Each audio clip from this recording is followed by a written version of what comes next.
In this video, let's dive a little bit deeper into personalization and how to set up personalization tags as well as global coloring and text. So you have your main color palette here. I'd recommend primarily messing with your primary colors. So as you can see, if I change my primary color to green, the entire aesthetics of this website fully changes well. Everything from the names, the buttons, the little separators, headers, etc. So how do we do that? How did we set that up and how can you do it? Well, let's go ahead and add a new button in.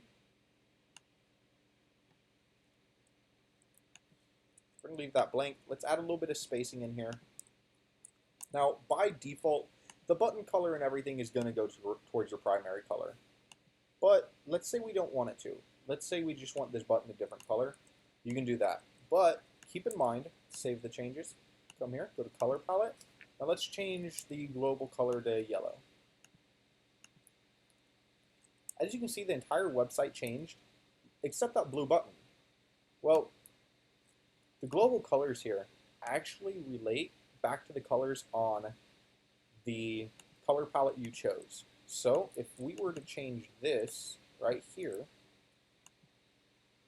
to a global color, your global primary color will always be in the top left. Let's set that as global. Come over here to global styling. Let's change the primary color once again. Let's go with a deep blue. As you can see, that welcome text actually changed as well because it was assigned to the same primary color as everything else. Now, let's go ahead and change this button color to primary as well. Actually, let's do this instead. Let's change this to transparent. Let's change the text of the button to the primary color. Let's up the text so it's going to be easy for you to see in this demonstration. Come in here to your global colors. When you go to change this, you're going to see this change as well. So global colors are very simple to use. Now, let's deal with global fonts. So come up here to text styling. Like I said in the last video, we do have listed above the best font sizes to use for desktop and mobile for each one of these heading tags. But let's say we don't really necessarily like this global styling of this text. Everything titled H1 is actually going to change. So let's make it an Arial black. So, of course, this is a basic H1 tag. Well, we set this as an H2 tag, but how did we do that? If you come over here to clear your styles, it's going to reset it. On your left-hand side of your selector, you're going to see style. So if we set this to an H1 right now, it's going to look just like an H1 header that is above. Now, let's go ahead and redo this so it's an H2 style.